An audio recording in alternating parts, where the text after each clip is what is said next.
Your feelings for her are not real. They are real to me! Welcome to the Storyboard, where we talk about game narratives, if they worked or not in my extremely biased opinion, how to improve on mishandled themes and story beats, and what I would have done differently given the chance.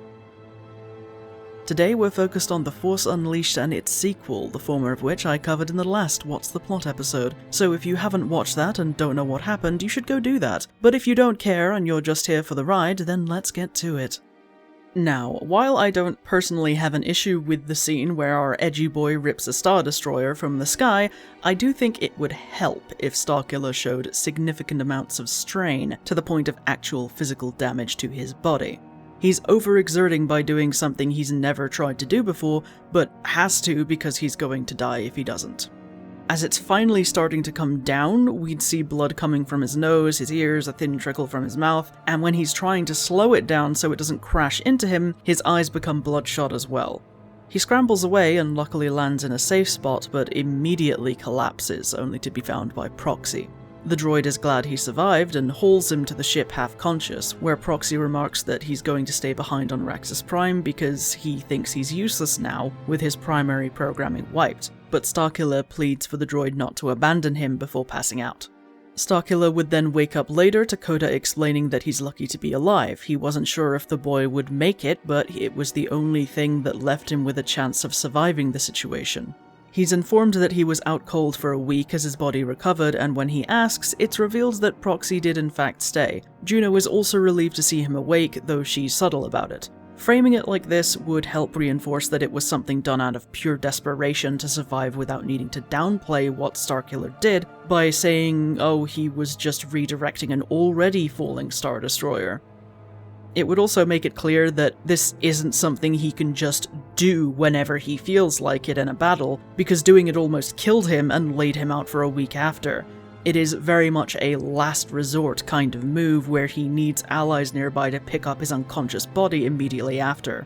And it's worth noting that if we go by the original trilogy, because they were the best ones ever and everything else that came after is garbage, apparently, when Yoda told Luke to lift the X-Wing out of the swamp, he said the only difference between a rock and the X-Wing was the difference Luke was creating in his mind. In other words, if you don't hold yourself back with doubts, you can move almost anything with the Force. So, you may be wondering how they swung a sequel if Starkiller is canonically dead at the end of the first game. Well, Vader didn't want to give up on his secret plans to overthrow the Emperor, so he took Galen's body to Kamino, started making clones, and started rolling the dice until he got one that didn't immediately go insane with existential terror and identity issues. He wanted a clone just as powerful in the Force as Galen, but able to separate himself from the original's memories and emotional attachments. We don't play as one of those. We play as Subject 1138, and given that the process of trying to make Force-sensitive clones apparently ran through hundreds of failures first, it's safe to assume that he is the 1138th clone. If he had completed his training successfully, he was to travel to Cato Nemoidia to kill General Kota, basically retracing his steps from the first game. Mentioning this triggers memories, however, which the clone is almost able to suppress, but he can't remove his feelings for Juno Eclipse, which stops him from dispatching a training droid disguised as her. Since this will result in Vader killing him as a failure, he busts out of the facility and escapes Kamino. He heads to Cato Nemoidia first to rescue Kota from being killed by a Rancor but make it bigger, visits Yoda's dank cave of bad vibes and force visions on Dagobah where he sees other clones begging for help from the Tangled Vines, and also gets a vision of Juno being attacked out in space. He and Kota head off to Juno's cruiser to stop the attack from happening, but whoopsie-doodle, it happens anyway. A heavily damaged Proxy is on the bridge to tell Galen where to go next, and Proxy was repaired by Juno in the interim in a comic, and then he fights a bunch of cybernetically enhanced aberrant clones of himself. Boba Fett escapes with Juno captive, and the Rebel fleet converges to attack Kamino to destroy the cloning facilities. Galen leads the way by steering Juno's cruiser so it smashes into the planetary shields and overloads them, fighting his way through everything that gets in his way, from Imperials and robots to more fucked up clones of himself and his own mental anguish. He finally faces off with Vader, who uses slightly more complete clones against him who are still half feral, some of them growling, others slurring pleas like they want off this mortal coil. The boy finally takes the leg weights off when it looks like Vader has killed Juno after she took a swing at him with a lightsaber, Slay Queen, and eventually beats him by channeling the dark side and the power of nearby lightning rods to overload Vader's armor. After letting the rebels take Vader prisoner for interrogation, Galen finds that Juno is inexplicably alive and they ride off into the hyperspace. Wee happy ending. What happens if you try to kill Vader? The clone boy is instantly assassinated by a heretofore unheard and unseen perfect Starkiller clone, and everyone dies. Obviously. So the implication is that in the good ending, the Dark Apprentice clone is just out there, waiting, menacingly. Now, I have two ideas for what the sequel could have been, one more straightforward and completely divorced from what I just described, and the other where I try to stick to the general idea, but different. The first idea is that we let Starkiller stay dead and move forward with Maris Brood, who otherwise just vanishes from existence after she runs away on Felucia. We'd follow her journey of self-discovery as at first she just tries to stay hidden. It's been a year, but she's still terrified of being discovered by Vader or his Inquisitors. This would change after the destruction of the first Death Star as people all around the galaxy begin to act out against the Empire after seeing its most potent weapon destroyed. The focus would stay on a single planet trying to free itself from the Empire, a planet in the Outer Rim territories called Cassanda, where we use Maris's powers of beast mastery, stealth, and subterfuge to undermine and ultimately topple the Imperial presence on the planet alongside other rebellious characters. She'd struggle to stay on the right path, afraid of herself and of falling again, especially when it comes to her hatred of the Empire. Eventually, Maris would reckon with the root of her fears after facing down a vision of Vader where she accepts that if she were to face him, she would almost certainly die, but that she would sooner die than survive by making innocents suffer again. She doesn't reclaim the label of Jedi, but neither does she claim to be Sith, instead vowing to be a guardian of Cassandra's people and ensure their safety going forward. Obviously, there would be more to it than that, but it's what I would have gone with if keeping Starkiller part of the story wasn't mandatory, because look, I loved the first game, but the sequel was a convoluted mess of unnecessary plot contrivance to keep our boy around in one form or another. To which I say, if you wanted to keep Galen around, there were cooler ways to do it. For the sake of it, let's agree that Vader refuses to give up on this Hail Mary of a plan to use one very strong boy against Palpatine. Vader proposes to his master that they could use Galen against the rebels to undermine his position as a martyr for their cause, and takes his body to Korriban. I don't care that it's called Moraband in the new canon. The original Sith species homeworld is called Korriban, where Vader performs some Sith rituals to revive the boy. You could keep it that he did try to clone Galen first, but the complications of cloning a Force-sensitive person with the abilities intact kept it from success, but he keeps the failed clones on hand to use them as sacrificial fuel for the ritual. These clones don't have his abilities or memories, they're genetic copies with their own, if similar, personalities and perceptions of the world they briefly inhabit, and they're all sacrificed to bring him back to life, 1,000 of them. Galen is brought back to life screaming, almost naked and chained down in a dark, sinister tomb surrounded by dark acolytes. Sickly purple fire lights the chamber, mixing with the light of a ritual circle glowing blood-red beneath his body, which is covered in lines of the Sith language tattooed onto his skin. The circle fades from the outer lines in until it recedes along his tattoos and ends in a spiral over his heart. His memories of what happened before are suppressed, pushing him back to the moment Palpatine discovered him. Vader tells him that Palpatine was uncharacteristically magnanimous and saw the boy's true potential as a champion of the Empire, someone who could usher in a new age of order and prosperity by wiping out the rebel elements hiding throughout the galaxy. He was sent out to do just that, but he was betrayed by his pilot and left behind to die at the hands of a powerful Jedi, Yelenik Itla. This would all be explained to him over the course of the first level, where Galen is put through his paces in the partially reclaimed wilderness of Korriban and the Valley of the Dark Lords, fighting feral Takata and Sith spawn, learning about the early history of the Sith, and grappling with memory issues that Vader snaps him out of by reminding him that Juno betrayed him. She's the reason he's suffering right now. The ritual marks carved into his skin light up when this happens. His first mission out into the galaxy has him on Taris, destroying a rebel cell and killing its commander. His ship is piloted by a largely featureless and monotone droid, and has a secret compartment housing a squad of dormant hunter-killer droids that we'd see in a cutaway shot of Galen walking into the cockpit with only a thin metal wall separating him from the deadly droids. Rumors of his survival start circulating among the rebels, and Vader sends him after an Imperial trader hiding on the lower levels of Coruscant, descending from the shiny, manicured surface to the grimy, overlooked underworld. He succeeds, but he's confronted by Coda, which triggers memories of fighting, rescuing, and working with him. Confused and angry, Galen fights Coda, who tries to get through to him during it, until Coda intentionally leaves himself open for Galen to impale him. He grabs the boy by the head, his hands glowing with the Force, and yells, "Remember, damn you!" Galen is struck with a distorted recall of the last game's events, and when he snaps back to reality, Coda is wheezing, both blades piercing his chest. With his last breath, Coda has one more vision to impart, and tells Galen to go to Odessen and follow the Force.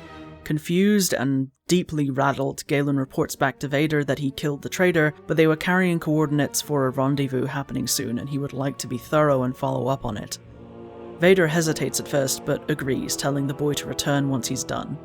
Galen travels to Odessen, a remote but lush planet in wild space, right on the border of the unknown regions that requires the Force to find because it messes with the ship navigation. He can feel a very strong connection to the Force here that is completely neutral, perfectly balanced between light and dark, and he descends to the remains of an ancient mountain fortress now abandoned. Exploring a similarly empty town below it in a forested valley, he finds a temple that looks like someone mixed Jedi and Sith architecture together and enters it. He descends to the meditation chamber below the temple and encounters the Force ghost of a Sith woman from the age of the Old Republic. She is amicable and pragmatic, and dismisses Galen's assumptions about her allegiances. He admits he doesn't know why he's here, he doesn't understand what's happened to him or what he needs to do to fix it. The spirit can tell that a profane ritual was performed on him, revealing some of the details through a vision in the Force, where Galen sees all the clones sacrificed, shackled and screaming in fear. When he woke, the bodies were just charred husks. He had no idea. He asks who she is, and the spirit affirms her adherence to the Sith code, but elaborates. "I am Sith, but I fought for my people first and foremost. I fought for the Empire, then the Alliance, and finally for myself and my beloved. My passion was for those I cared most about, my anger for the harm done to them, and my hatred for the ones responsible. Be what you are, Galen Marek, a good man whose wrath is best directed at his true enemy." She recites the Sith code, whereupon the line, "The Force shall free me," she touches his forehead, and Galen blacks out to the sound of shattering chains. If you've played Star Wars The Old Republic MMO, then you already probably know who the Force Ghost is, but for those unaware, I'm referring to the Legends character Lana Beniko, a Sith from the Old Republic times, who was much more complex and measured than what you would typically expect from a Sith. She cared more about learning the mysteries of the Force and defending her people than she did power plays, and never officially gained the title of Lord. But make no mistake, she would still choke a bitch out over the holocom if they betrayed her or the Empire. This would sidestep one of my pet peeves in the Star Wars setting, the lack of middle ground or nuance when it comes to the Force. I love Bendu from Rebels because of this exact reason. Galen wakes up still inside the temple. His head hurts, but he remembers clearly. He remembers everything up to his last moments on the Death Star.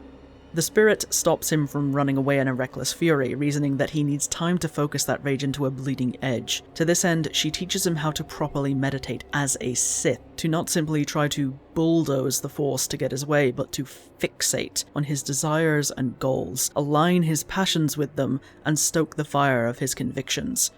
The Force is his to command, but without a goal in mind, that command is hollow, impotent, brittle. It needs purpose.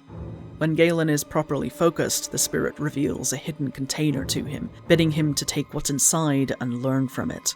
What's inside is a strange black and silver holocron in the shape of a dodecahedron. When asked, the spirit explains that it contains the sum of everything she and her beloved learned about the Force, both apart and together, both Sith and Jedi.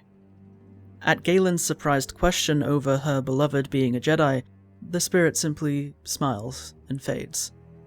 Returning to his ship, Galen meditates on the holocron on the way back to Vader.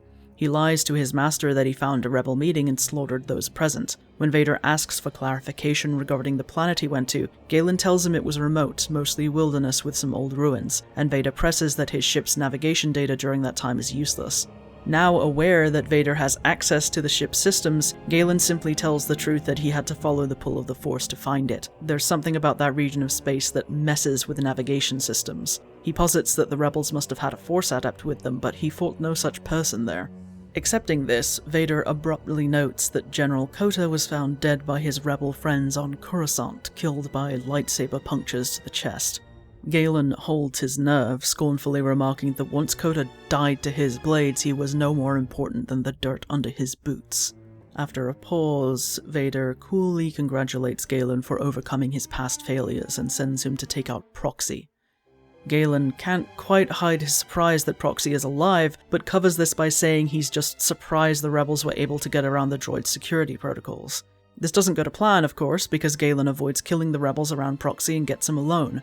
Proxy is shocked but delighted to see Galen alive, and they leave on the rebel ship to reunite with Juno, which leads to a similar level from the original story where we fight through a cruiser under attack. This happens because when Galen left the planet with Proxy, that triggered a failsafe in the pilot droid on his ship and woke up the HK droids too, sending a signal to Vader. Juno is notified of Galen's survival and meets him in the hangar, leading to the two sharing a hug. She thought he was dead, and he confirms that he was, but Vader performed a dark ritual to revive him and suppressed his memories, but Kota...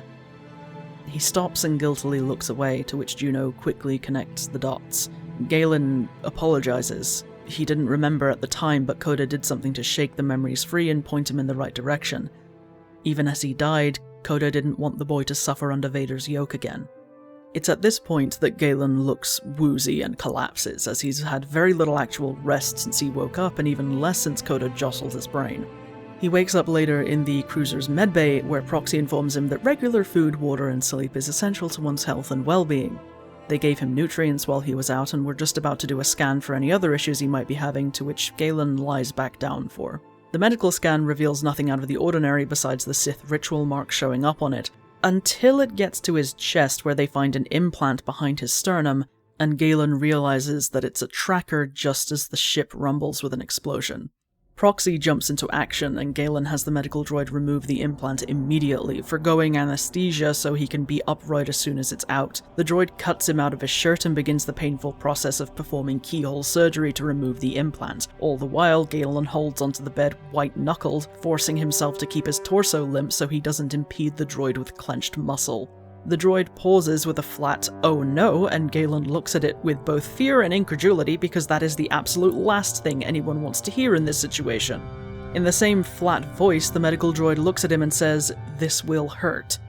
It promptly grips something inside him and yanks hard, pulling the implant out and throwing it to the other side of the room in one horrible motion. The implant violently pops, sending tiny splinters of metal everywhere, some of which puncture the droid, though not enough to destroy it. Galen is left nearly sobbing with pain, but grits his teeth through it as the droid quickly sprays the entry point with medicated dermal adhesive, or Bacta-glue, and covers it with a med patch. Was I thinking of that absolutely grueling scene from Prometheus where Shaw undergoes some very unplanned surgery to cut out her own womb before the monster growing inside it kills her by violently escaping when I described this? A little bit, yeah. As soon as it's done, Galen hurries out of the medbay and fights his way through boarding parties of Imperial soldiers, the deadly HK droids, and horrifyingly enough, one of the remaining aberrant clones Vader kept in reserve as part of further experiments on Kamino. Our boy fights his way to Juno on the bridge, but much like the original, she is snatched by Boba Fett and taken to Kamino so that we still get to enjoy its stormy, clinical atmosphere. With the knowledge that some horrendous shit is being done on Kamino, Galen manages to bring the damaged cruiser back to the rebels and convinces them that they need to launch an all-out assault on the ocean world to rescue Captain Eclipse and to stop the Empire from creating more nightmares like this, and he throws the dead clone on the ground to emphasize his point. Forces gathered, we attack Kamino, and our boy faces down the horrors his old master created in his pursuit of freedom from Palpatine. During the chaos caused by this attack, Juno manages to break herself out, causing many a problem for the Imperials and regrouping with the rebels, allowing Galen to focus completely on Vader. It's clear at this point that while Galen is angry at Vader, he sees killing him as a mercy and explicitly says this to his face during their final showdown, stripping Vader of all his fearsome power and intimidation over the boy he once called his apprentice, and laying him bare as the sad, broken man he really is. "When you took me, it wasn't because you wanted an apprentice," says Galen. "You wanted a son, a child to replace the ones you lost, but you didn't know how to be a father, did you? All you know is fear, tyranny, pain. So it's all you can give. For what it's worth, I'm sorry you were hurt, but I can't let you hurt anyone else." This brings forward an observation Galen makes in the novelization of the first game and pairs it with the pity he feels for Vader later on, and it clearly pisses Vader off because he is unhinged during their fight. I do think the second game made a much greater effort to portray Vader as a massive threat, because your attacks barely do anything to him and Starkiller only really wins because he starts channeling Force Fury and all of the lightning to fuck up Vader's suit, which is the thing that's actually keeping him alive, so you take that out and he's done. Since Coda isn't here to vouch for Vader's life, it's Juno who shows up with a bunch of rebel soldiers to argue that they can trade Vader for many of their own people. If they kill him now, the Emperor will just find another attack dog, most likely one without his weaknesses. This is not a choice, and Galen agrees to this plan, telling Vader that one day he will make good on his promise, but for right now he can wallow. Just as Galen begins to walk away with Juno and Vader is restrained, he tells Galen that when he is free, he will ensure the boy dies exactly like his father did, broken, helpless, and knowing that the one person he cares for will be at Vader's mercy. Galen clenches his fists, doesn't look back, and continues to walk away. Hi, Editing Morgan here, and I just realized I had a third idea for a prospective sequel, mainly from looking at this footage of Starkiller in his, really fucked up dark timeline costume, where they could have just taken that concept from the dark timeline, and then just basically the same idea as the second one, where they use him as a method of trying to undermine the rebels' cause by using their martyr against them. But he still, breaks away and becomes like a force for good again. It's kind of a retread, but still, I think it would be cool with him dealing with with him looking like this now, and a parallel to Vader, who, after he was completely messed up by his battle with Kenobi, just became completely entrenched in his, darkness, whereas Starkiller still manages to hold on to the bright spot that is Juno, and Darth Vader didn't have that. Anyway, I think that would also be neat. Would this be perfect? Not at all, but I think it would be fun to bring forward the more creepy, mystical elements of this setting. Star Wars is science fiction, but it's on the far opposite end of the spectrum from something like Interstellar, to the point where I'm more comfortable calling it science fantasy, and I'm completely okay with that. I greatly enjoy films like Interstellar, but science fiction that gives the cosmos an air of mystical power that can't really be quantified by the technology of the setting just tickles my brain in a completely different way. I love Star Wars. I loved the original trilogy, the prequel trilogy, and I loved The Force Awakens and parts of The Last Jedi, and while the Big Mouth certainly has the resources to produce things for this setting, creatively I don't think they're a good fit.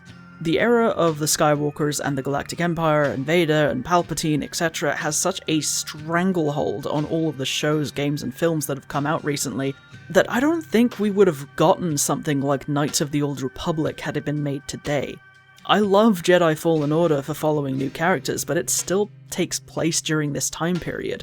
I get the feeling Disney doesn't want to risk people not being interested because a character they like isn't involved, but they had no problem going into the sequel trilogy without a fully outlined plan for the story and through lines for that, so I'm confused.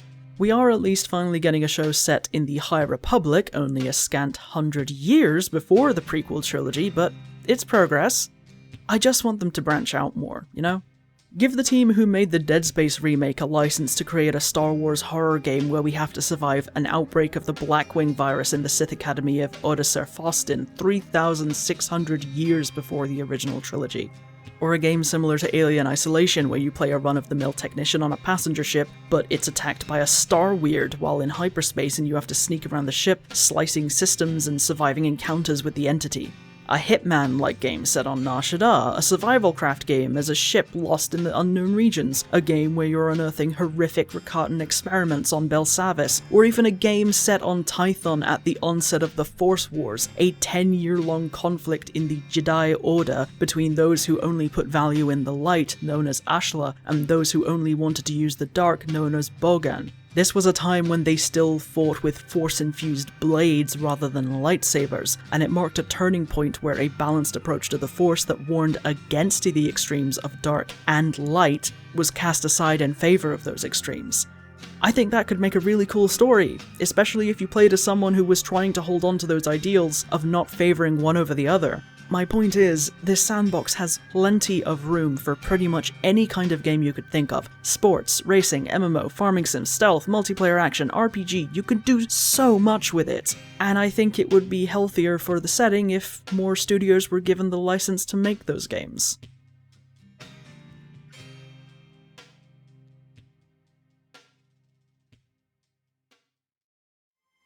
With that, we are done with The Force Unleashed, and if you enjoyed this, don't forget to like, subscribe, and drop a comment if you have a game you'd like to inflict on me.